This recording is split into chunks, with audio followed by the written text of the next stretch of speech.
Он солгал об Аврааме, Исааке и Ревекке. Солгал обо всех троих. Он солгал о Библии. Теперь он говорит о Марии. Мы уважаем Марию, мы уважаем пророка. Правда? Это то, из-за чего вы, ребята, постоянно лжете?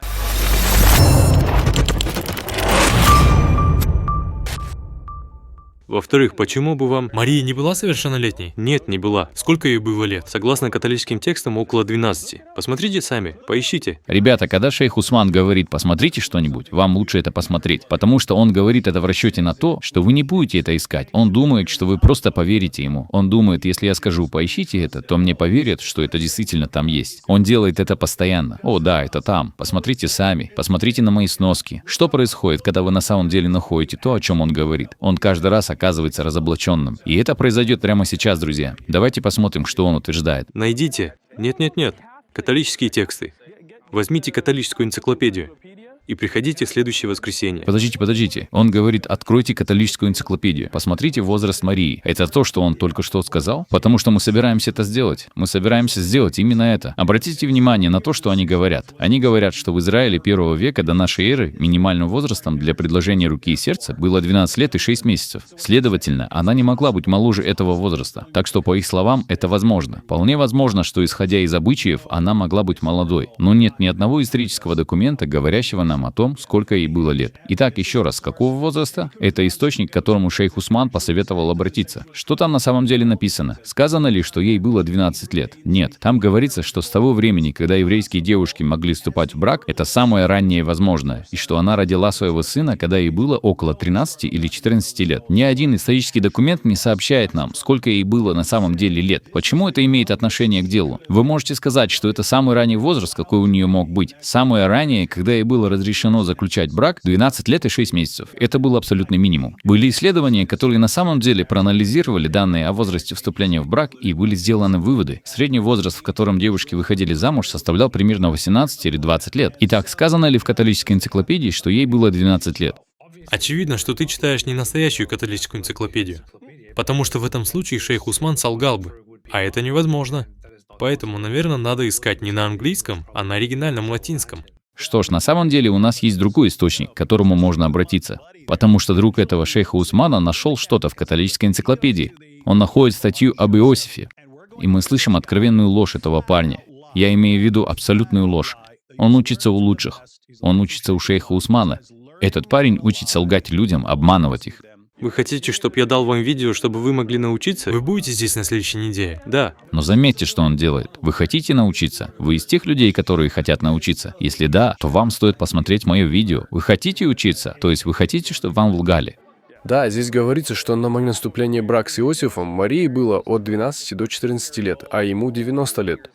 О, Вы все это слышали? Это друг шейха Усмана. Ребята, вы все это слышали? У него нет микрофона, поэтому его немного труднее расслышать. Но давайте вернемся немного назад. Этот парень цитирует католическую энциклопедию, статью об Иосифе, в которой говорится от 12 до 14. Этот парень цитирует, и шейх Усман продолжает. Но угадайте что? Вам просто нужно привыкнуть самим искать источники, потому что вы имеете дело с лжецами. В нем говорится, что на момент вступления в брак с Иосифом Марии было от 12 до 14 лет, а ему было 90 лет. От 12 до 14, а ему было 90. Ну вы загляните в католическую энциклопедию. Загляните в католическую энциклопедию. Могли бы пожениться в 12 лет. Нет. Ясно. Ребята, вы это поняли? Шейх Усман советует заглянуть в католическую энциклопедию. Мы заглянули в нее. В католической энциклопедии сказано, что нет исторических источников о возрасте Марии. У нас их нет.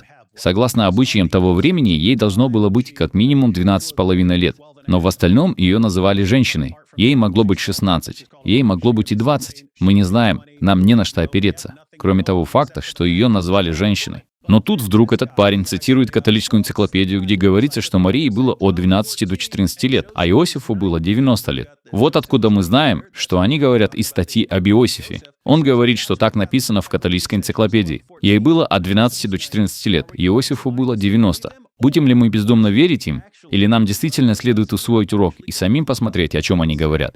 Давайте заглянем в католическую энциклопедию. Не безинтересно будет вспомнить здесь, какими бы ненадежными они ни были, Длинные истории о женитьбе святого Иосифа, содержащиеся в апокрифических писаниях. И далее приводится описание. Когда Иосифу исполнилось 40 лет, он женился на женщине, которую одни звали Мелха или Эша, другие Соломея. Они прожили вместе 49 лет и родили 6 детей, 2 дочерей и 4 сыновей, младшим из которых был Иаков, младший брат Господень. Через год после смерти его жены, как объявили священники из кандидатов, чудесным образом был сделан выбор. Они не учитывают здесь, что это произошло 2 года спустя. Ну ладно, эти сны, как называет их святой Иероним, из которых черпали свое вдохновение многие христианские художники, лишены авторитета. Тем не менее, с течением веков они приобрели некоторую популярность. В них есть некоторые церковные писания. Итак, обратите внимание, они лишены авторитета. Это истории, их даже называют снами, то есть фантазиями.